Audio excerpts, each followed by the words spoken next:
All right, addicts, this is DJ REM, and I have Nick from the band Prong Paw on the line. How you doing, brother? Good, just hanging out in the snow. Exactly. Okay, if you don't mind, let's start by introducing yourself and the other members of the band that aren't with us today and everybody's spots. Okay, well, I'm Nick Williams. I'm a singer. I play guitar too. I actually still write some of the riffs for the band, and I do a lot of the recording for the band, and I help produce it and market it. And then Josh Moore plays drums. Chad Rabideau is the backup singer and bass player. Dustin Cook is on guitar. And we just got a new guitar player from the band Averain. His name is Seth Earl. He just joined about 3 weeks ago, and he's fitting in quite nicely. Very cool. Has he does he know all the songs yet? Yeah, he knows about 8 songs so far. Oh wow, he learned everything quick. Yeah. That's killer. We still got a few things to learn. Him and I have been working a little bit too. So at my house, I got a little studio at my house. So he comes over and I teach him a lot of the songs, and then we write for a little bit.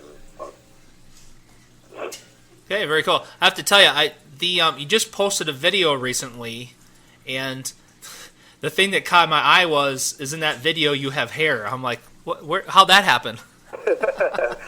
Which video are you talking about? Oh man, let me look real quick because you just posted it recently.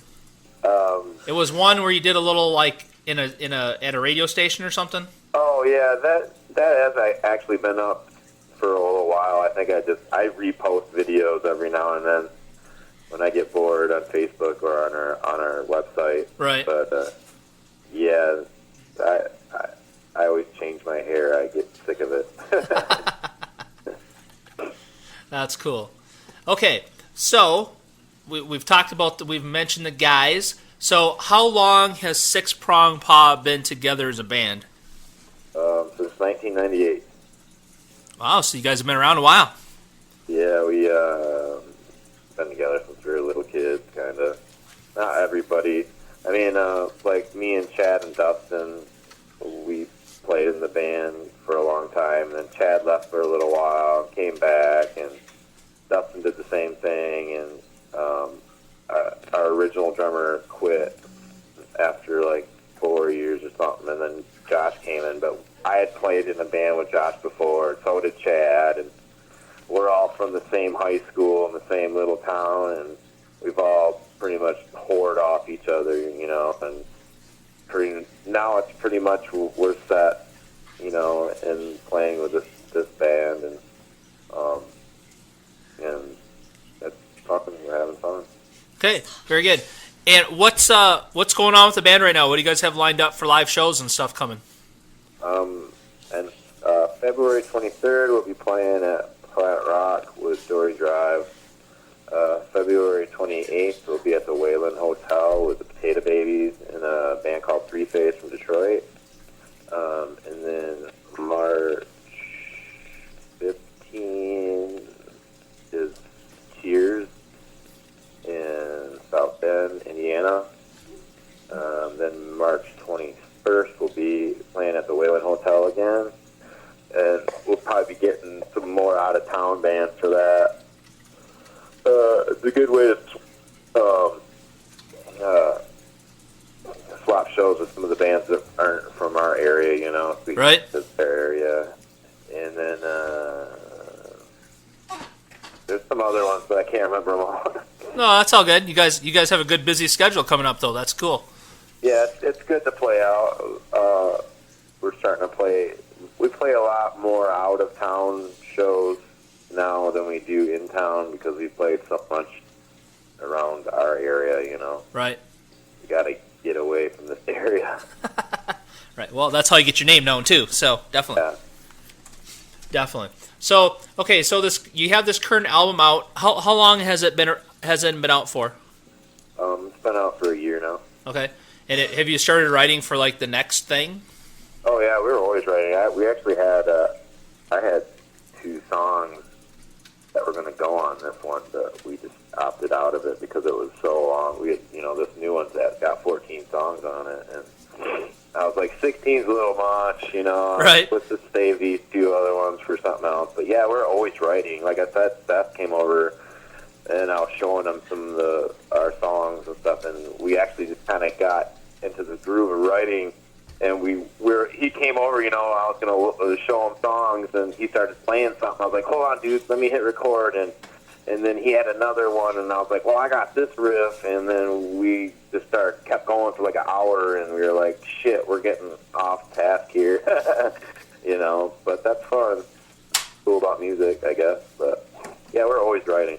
Well, that's awesome. The fact that he was able to just kind of come in and just hit the ground running, basically, for you, that's awesome.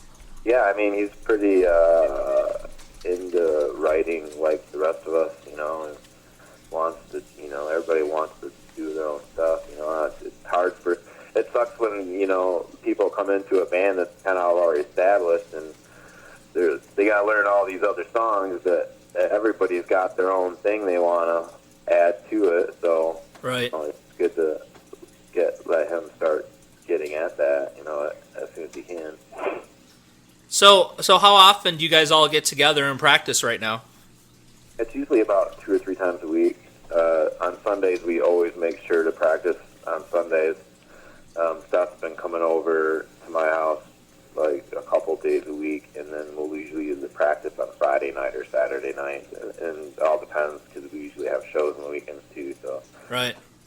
It all depends on how it works out. It's really cool because we all live blocks from each other. We're all right here. I mean, it's not hard for us just to call each other up and go, let's jam, I know a lot of bands don't have that advantage, and I think a lot of bands got to have that advantage. It's a good thing to have. Yeah, I keep finding bands where the members live in like different countries, dude.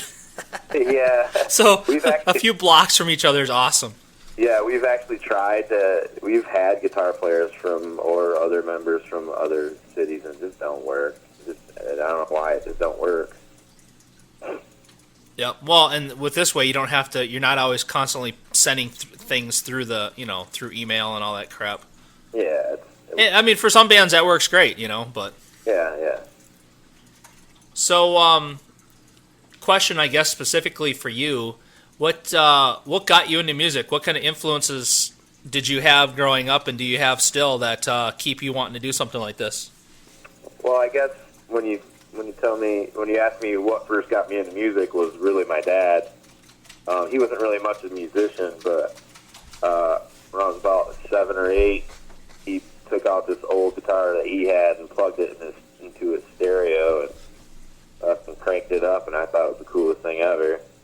And when I was about 10, we moved out in the middle of nowhere, and that guitar kind of sat in my room. He's like, here, I'm going to put this in your room if you want. Tool around on it if you want. So that's when I did, and I just started picking it up, and I actually started kind of making my own amps out of these old PA things that he used to bring home from work. And he started seeing that I was getting really into it, so he started buying me, he bought me my first V and an amp and stuff like that, and then I just started learning, different Megadeth, Metallica as a kid, some of the older stuff, and kind of following that stuff as I went. I think it developed my ear a little bit too, doing that. And then, I wrote songs as a kid too. But yeah, as far as musical influences, I listen to, I'm into a lot of different stuff. Like I said, old Metallica and old Megadeth, and I like Cannibal Corpse a lot, Acid Bath. I'm into like Igor Stravinsky a lot. He's a classical composer that I really dig. He's really creepy sounding. I like The Sword, and that's a new band that I really dig right now. But yeah, there's a lot of stuff I'm influenced by. Very cool. What's your favorite old Metallica album? Oh, Injustice for All. Okay. Hands down. That was the first one I ever bought as a kid. and I actually bought, the tape. And when I first heard it, I thought it was the heaviest thing I ever heard. I was like, what the hell is this, Right. And after that, I started discovering some of the older thrash bands, like Metallica and Testament and Exodus, and I got big into that thrash movement when I was a really young kid. Yeah, I never could get into some of the 80s shit. Like, my friends still make fun of me. I mean, I know that, like, Iron Maiden was a big influence of Metallica, but I can't get into Iron Maiden. And I can't get into hair bands. I just can't get into any of that shit. I like a lot of 90s stuff. I like a lot of the grunge shit. A lot of it's fucking real. Yeah, how can you not like Alice in Chains, for example, Right, yeah, I love that band. Very, very cool. And then, yeah, there's a lot of cool new shit right now, and there's a lot of shit out right now, too, but that's a lot of label manufactured metal bands that are out there right now. But there's a lot of good ones, too. You just got to find them. All the manufactured ones will be in your face, and everybody will love them. But all the true, real bands that are sticking it out, and they're the cool ones to me. Well, we have a common bond right there, friend, because I don't listen to anything mainstream. It's all guys like you, guys like God. I get so much stuff because I don't know if you know this, but everything I play on my radio show is all independent, unsigned artists. I don't do anything mainstream. I mean, you'll never hear me play, and I love Metallica, but you'll never hear me play Metallica. You'll never hear me play Slayer. I mean, I love Slayer, but you'll never hear that. You're going to hear, if you tune into my show, and I think you probably have before a little bit. Yeah, I've tuned in quite a few times. You're going to hear stuff that I can just about guarantee you've never heard before. Yeah. So, yeah, I know exactly what you're saying. That's why I love doing what I do, especially on the metal side of it, because I get so many bands that it's just like, I hear these bands and I'm like, how can nobody have never heard of these guys? This is insane, because they're so good. Yeah, for instance, we were in Detroit when we played a couple weekends ago. I think it was last weekend we played in Detroit, and we played this band called 6 Mile. And they got this song called This Cloud, and it's an amazing song. They have a video for it on YouTube, and it's such a great song, but I can't believe, no one's ever really picked up on it, It's so awesome. You said the band's called 6 Mile? 6 Mile, yeah. And the song's called This Cloud. It's fucking a sick song. You got to go check it out. I'm going to. I'm typing it down, writing it down right now. The video for it's fucking awesome. They got, like, hand sock puppets. Really fucking cool. What'd you say the name of the song is? This what? This Cloud. This Cloud, okay. Yeah, I'll check it out when we get done here. So, I'm sure you get asked this a lot, but, I gotta ask. Where did the name of the band come from? Where'd Prong Paw? What's up with that? Well, when we first started the band, we had a friend that worked at the dog pound, and he was kind of on work release at the dog pound, and I went down there with a couple of the members who's not really in the band anymore, and we went and kind of hung out with him and talked to him, and they had a dog. He had a dog in there that was named Prong Paw, and he explained to me that when dogs are born, they're born with a 6 dew claw kind of up on their shinish area. Right. And I guess a lot of people, or I don't know if it's a lot of people, but he said that when they come in there, they're supposed to remove them, and they didn't have it removed at the time, so they called it the 6 Prong Paw dog. And I thought it kind of represented a good way of looking at the way that society kind of puts restrictions on everyday people and tries to control the way that people think and people do things. I mean, us dog, the reason why it's there is for protection, Right. them out of harm's way, and they don't want it to hurt other dogs or other people when they jump on them, so they want it. Society wants it removed, but I don't think that's right. Very cool. Very cool. So I have to ask you, because so on the current album, Plastic Perfection is like one of my favorite tracks. Cool. So tell me what's going on with that song. I guess where that came from. A lot of when I write lyrics for songs, they don't necessarily come first or come after the music, but this one did come after the music. And when I do it, I'll just start kind of writing. I'll write a lyric. I'll just start writing lyrics, and I'll hum a melody. The words will just come with the melody, and it's a good way of finding a melody without having to concentrate on a topic. And so then, once that is formed in there, I'll go back through and I'll kind of change the words that I had already written for the melody into a topic. And that song is ended up being about and sometimes after I write these words, I'll kind of read them over, and they'll trigger like imagination in different things, different topics, or a subject.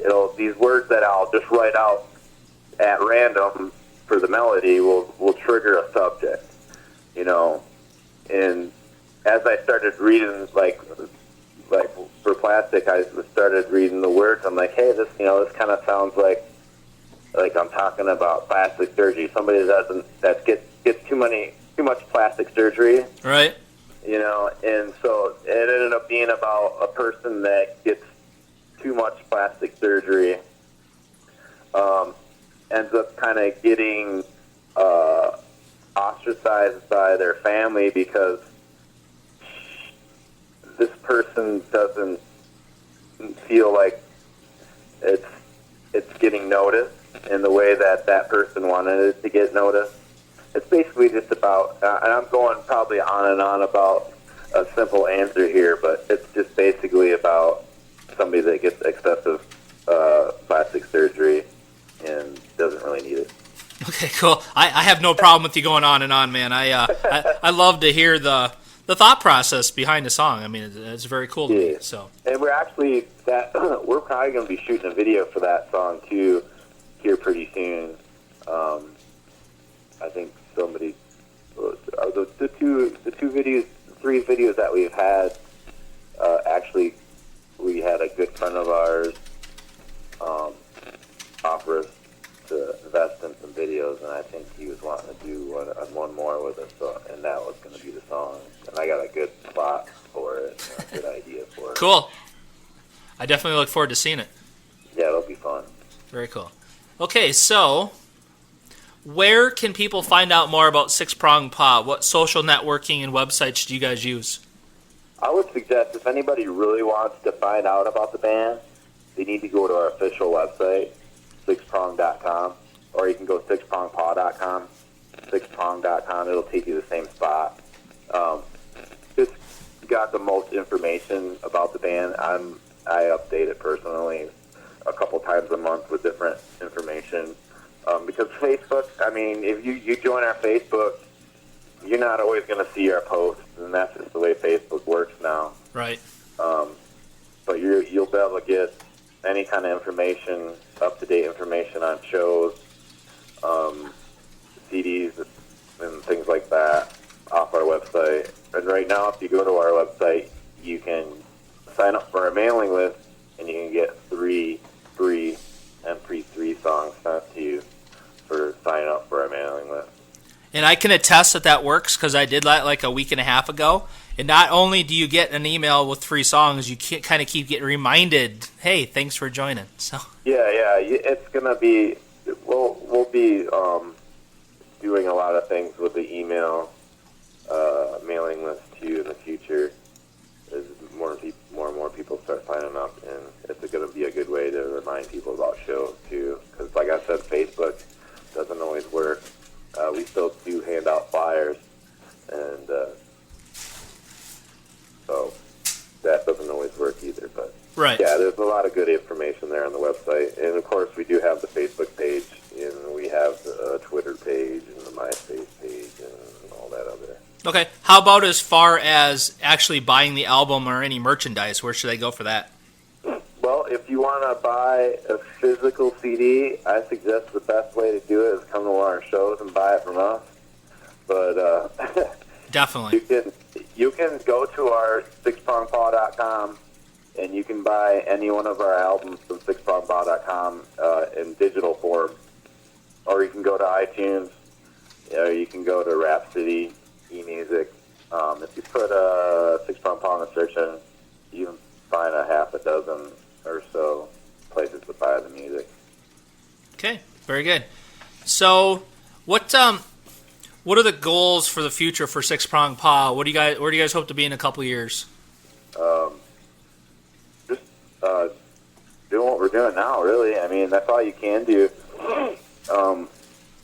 Just trying to market ourselves in an efficient manner and spread the word as much as possible. We really are trying to concentrate on a different live show for us. We're right on the verge of getting a trailer so we can start bringing more theatrical versions of the show to places that we play. We really feel like the live show is going to be super important, right now. And like I said, we're always writing. I'm sure not this year, but next year we'll be recording again for sure. Okay, very cool. And then I didn't realize, but you guys still with Twisted Hillbilly Records? No, we are not with them at all. Officially, we are not with them anymore. The contract is up as of right now, but they want to resign. We're just not sure. And he actually is a really cool dude. Doesn't really care much about contracts. He just kind of wants to take care of us. Right. He actually just texted me today and asked me if we were going to start recording again this year. And he's like, I know we're not in contract, but he's like, I just want the best for you guys. So, that's pretty cool. Yeah, that's really cool. Because a lot of these studios out there, a lot of these labels out there, it's all about the Benjamins, Oh, yeah. He's super cool. He just loves music. And like I said, it's not a huge label. It's just a small one out of Tennessee. But he's got a lot of other things going on, too. So some of the marketing stuff isn't really getting handled the way I don't think it should be getting, Right. Really need to find some sort of business team, really. I mean, he was really just there to help us record and duplicate it for us, Now it's really kind of up to us to figure out the whole marketing side. And Right. that's what we're kind of doing right now. There's a lot of bullshit to it. We're kind of looking for a manager and a booking agent, somebody that knows what they're doing right now. So, All right. Well, good luck with all that. Have you ever heard of Clawhammer? No. I will send you a link to these guys. They probably 75% of the music and the bands I get come through these guys, and they are amazing. Oh, okay. They're a promotion company. That's what they do. Yeah. So I'll send you a link to them after the interview, just so you can check them out. Excellent. I will do. So, okay. In regards to the current album and with the using the label and stuff, where did you guys record at? Did you record down in Tennessee? Some of it was. We did the guitar and the drums at my house here in my little studio, and then we took those tracks, sent them to Wayne Tourville, who is the actual engineer for Mo Hillbilly there at Hillbilly Records, and he took the tracks and put them into his system at his house. He's got a pretty big studio, a lot bigger studio than I have in my house, and we did the vocals and the bass there because he's got a lot of great compressors and great microphones for that. And so we did the vocals and the bass there. And then I went back down after that for another. We went down and did the bass for 3 days. Came back, and then we went back down there. I went back down there for a week and did vocals. Came back, and I went back down again to do more vocals. Then I came back, went back down again, and then we did the mixing and just adding different effects. And me and Wayne have a really good chemistry in the studio, so it was really cool. He's a really easy guy to work with. And him and I are kind of on the same wavelength and the same goal as far as what we want it to sound like. And so it was really awesome to work with him. Okay, well, I have to say, I mean, I get a lot of music sent to me, and the tracks sound really good, so props to everybody on that. Very cool. Okay, so what sets you guys apart from all the other bands out there? Why should people come see Six Prong Paw live? Why should they check out your music? I think it's an energetic escape for people. I don't think that we're really like other bands. I think we're kind of different than other bands. At least I hope we are. I hear and I see a lot of copycats and a lot of clones going on. I'm not going to knock anybody, but if you want to come see something unique and something original, I think we offer that. And, I think it comes with time. I mean, we've been around for a long time, and I'm not going to say, in the beginning when we started this band, we wanted to be like certain bands, too. But I think after time, you start to realize that that's not what it's about. It's about finding yourself, and I think that comes with time. I think a band a band in itself is like an entity, like a life.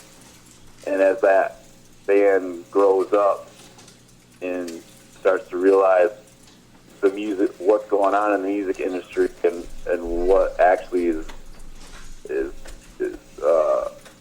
supposed to happen in its band life, you start to mature and discover your own beliefs and discoveries and your own original niche, I don't know. Okay, very good. Well, I have to say, after seeing you guys live at Planet Rock, you guys have energy, man. Whew.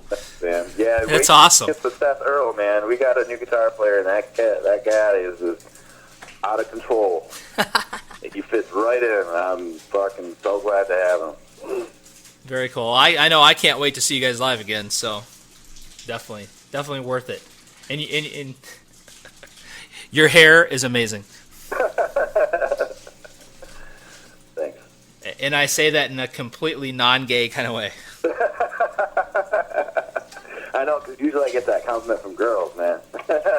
That's why I'm just throwing it out there.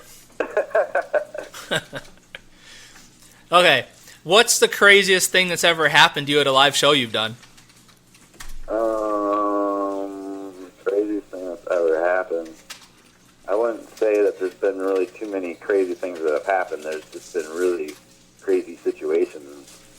But I think the most fucked up thing was I got electrocuted on stage once, and that really sucked. We were playing this old hall, and there was no ground in the place, and this is when I used to play guitar and sing in the band. And for the first 10 years of the band, I played guitar and sang. But we were playing this hall, this really old hall, and it was not grounded properly, I guess, come to find out. And when I was doing the first song, and I was playing and singing, and I kept feeling, I was getting shocked on my lips. And everybody was sweating. I was sweating profusely. It was so hot in this place. And we got done playing the first song, and I had my hand on the neck of my guitar, and I went to grab a hold of the mic, and it was instant. Everything just stuck to me. Oh, jeez.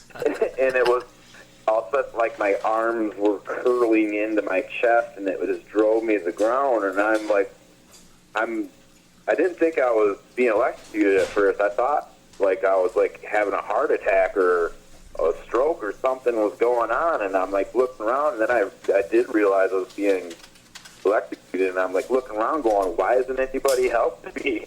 Right. What's going on? What's going on? And I could not pull my guitar or my microphone away from me. They're just stuck right to me. And then our guitar player tried to grab my guitar. He got sucked into it. Right. Let go. My good buddy, who was kind of a stagehand at the time, was standing behind us. Luckily, he was the brains of the operation. He had these big rubber boots on, and I felt the kick, and he had kicked my guitar. He hit his boots with right on my guitar head, and kicked it right out of my hands, and it broke the whole circuit. And I got up, and it was just crazy, you know. I felt like I'd gotten super fucking high for like 20 seconds. It was crazy. And then we put a sock over the mic and finished the show. Well, I'm glad it turned out okay. Jeez. Yeah. That's a good story. Yeah. Unfortunate at the time, but good story now. Yeah. It'd been nice to see it on videotape. Yeah, right? Okay. I hope now is the most important question of the interview, so I hope you're prepared. Okay. Which one of you guys in the band spends the most time in front of a mirror before you go on stage? Dustin Cook. That was quick. Yeah, Dustin Cook. He's got to have his hair straightened and all this other shit and make sure he's got oil on his tattoos or something before he goes up there. I'd probably have to say me first, or me second, but I don't really spend a lot of time in the mirror. It's a lot of time underneath the buzzer. Right. Okay. Anybody in the band a big prankster, likes to cause practical jokes? Oh yeah, Chad Rafferty, our bass player, is the biggest, probably the most funniest dude I've ever met in my life. Ever since middle school, he's cracked me up like a motherfucker. And he always says to me, he goes, "Nick, if you're not laughing, then I know it's not funny." You know, but he cracks me up. He's honestly one of the funniest people I know or I've ever met. I've always told him, like, dude, you know what we ought to do, like, right in the middle of our set? You ought to do just a comic stand-up routine for, like, 5 minutes, and then we'll get back up there and jam. But he's so funny. I'm guessing he hasn't taken you up on that offer. No. He's pretty comfortable.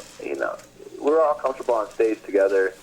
But for one of us to be by ourselves, I think we'd all kind of be uncomfortable. Gotcha. Even myself, people will come over and we'll get together at my house, and they'll be like, "Nick, come on, sing and play us a song," and I can't. It's like I feel embarrassed, and I don't know, I just don't feel comfortable doing it.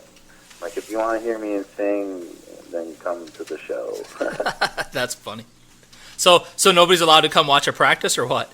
No, we'll have people over to practice. Oh, okay. That ain't no big deal. No, it's just at home by myself. Like, yeah, I gotcha. We'll be like, pick up the acoustic and sing us the song and play guitar. I just can't. I will, but I just feel more embarrassed. I don't know. It's weird. All right.